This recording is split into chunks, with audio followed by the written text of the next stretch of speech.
Hey everybody, this is going to be your guide to buying a home in Newcastle County. Whether you've been thinking about moving to Newcastle County or already live in Newcastle County, you just want more information, this video is for you. I'm going to be going over different towns and different cities within Newcastle County. I'm not going to go over every single one. That would take a while. I'm going to highlight some. However, if you have any questions about anything that I don't cover in this video, feel free to reach out. Hi, my name is Mike Riches. I've been a realtor in Delaware for 17 years, and I absolutely love what I do for a living. I love getting to help people buy and sell real estate and reach their real estate goals. If you have any questions about this video, about Delaware real estate, or just anything about Delaware in general, feel free to reach out. Here's my number. So just quickly about Newcastle County. Newcastle County is our most northern county in Delaware, and it is our most populated. We have roughly about 600,000 people in Newcastle County, and that makes up about 60% of the total population in Delaware. There are a few reasons why this is our most populated county. Number one is that we have the most industry. There are a lot of banking and credit card companies that are headquartered here in Delaware due to it being tax friendly. We also have a lot of healthcare, a lot of education, a lot of hospitality, and everything else. Another reason why we're so populated is because there's lots of people that live in Newcastle County to take advantage of low property tax that work in Maryland, Pennsylvania, and New Jersey. Another reason why Newcastle County is so sought after is because it's close to everything.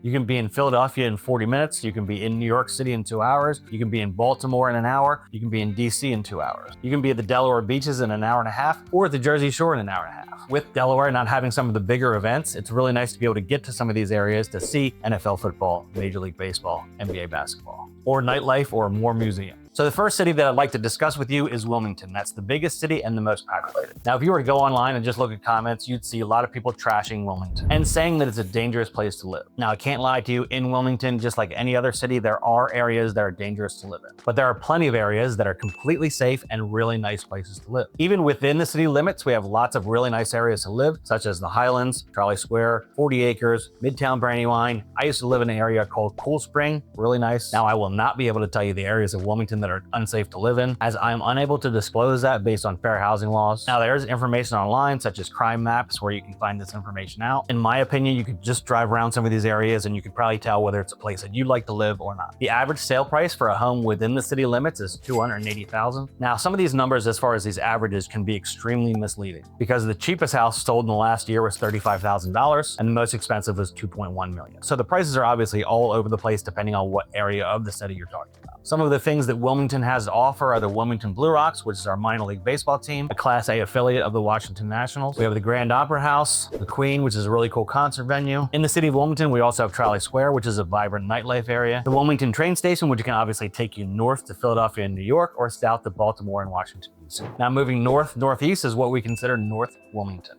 This includes the zip codes of 19809, 19803, and 19810. Now, this is the area I grew up in. I know it well. Lots of really nice neighborhoods, lots of really nice neighborhood pools, parks, restaurants, shopping, you name it. In North Wilmington, the average sale price is $476,000. But again, this can be very misleading, as the cheapest house sold in the last year was $10,000 in a mobile home community, all the way up to $1.6 million. However, I do think that $476,000 mark is indicative to show you that's kind of the low point it would cost you to get like a really nice 4-bedroom home in this area. Now, as we move west from there, we get into Greenville. Now, Greenville is where the money is. That's where the rich people live. Rolling hills, big properties, and big price tags. The average price point over the last year was $1.2 million, the lowest sale being at $685,000, the highest one being at $3.1 million. And there are a few houses right now for sale over $6 million. But again, if you have money, that might be where you go. From there, we move west into Hockessin.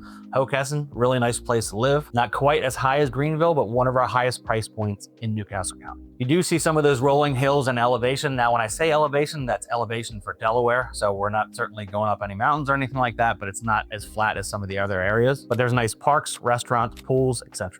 The average sale price over the last year was $625,000. The lowest sale being $270,000 in a condo complex, the highest one being at $2.1 million. So again, a big difference between the low and the high, but again, that $625,000 average mark will give you a pretty good indication on what it would cost. Now, moving southwest into Newark. Newark, of course, where the University of Delaware is located, and plenty of college life there. They have Main Street, where you're gonna find a lot of bars and restaurants, as well as heading down College Ave, you'll find the football stadium and basketball arena. Now, although the University of Delaware campus is a decent size, there are plenty of areas in Newark that are much more suburban and really don't touch that college life. An area called Pike Creek, which is a big one, which is a lot of suburban neighborhoods. You also have Kirkwood Highway, which is a lot of shopping, a lot of restaurants, a lot of businesses. The average sale price in Newark over the last year was $403,000, the lowest sale being at $19,000, another Mo home community, all the way up to $1.1 million. So again, pretty big disparity, but if you're in that $400,000 to $500,000 price range, Newark might work for you. Now moving south or a little bit southeast of Newark is Newcastle. Now I believe for a while that Newcastle would have been thought to be a lower income area, and I guess compared to some of the areas we've discussed, it is. However, I've seen a big resurgence in Newcastle over the last 10 to 20 years. Lots of properties being renovated and bringing up the value of the real estate. Not to mention Old Newcastle, which is a quaint little town and has a ton of history. It's the kind of place that still has some old cobblestone roads. The average price of a home over the last year was $322,000, the lowest being $55,000, the highest being $950,000, again in Old Newcastle overlooking the water. So if you're in that $300,000 to $400,000 range, Newcastle might work for you. Moving down into Bear, Delaware. Bear, Delaware is another place where we've seen a major jump in the real estate prices over the last couple of years, which is pretty much everywhere. But there's still some new construction going on in Bear, Delaware, and some really nice neighborhoods. But the average price of a home in Bear, Delaware over the last year was $420,000, the lowest being $19,000, again, Mo home community, the highest being just over $1 million. Now again, I do believe that average cost does give you a good idea what it would cost you to get a really nice house. Now let's move south from there over the canal and what we considered MOT, Middletown, Odessa, Townsend. Now for a long time, Middletown was the quote unquote secret spot. It was kind of a bedroom community for Wilmington, people that were working in Wilmington that wanted to buy some cheaper housing down south. And if you're willing to make that 30-minute commute, it made a lot of sense. But again, Middletown used to be the place to get a deal, not so much anymore. Middletown has blown up over the last 20 years, and with all the people moving to Middletown, of course, all of the services have jumped up in the air. From restaurants to stores to businesses, it's no longer the quiet place to live. Now, Odessa and Townsend aren't quite as commercialized, but they're still getting very populated due to all the new construction going on in these areas. The average price of a home in the MOT area in the last year has been $520,000, with the lowest being $50,000, the highest being $1.8. So Newcastle County stretches all the way down to the northern end of Smyrna, but this is all we're going to talk about today. Again, if there's areas in there that I did not discuss that you'd like to discuss with me, please reach out. But hopefully that gives you a pretty good idea of the areas within Newcastle County. If you have any questions about this video again, or you're thinking about moving here, you just want to talk about it, give me a call. But thanks so much for watching.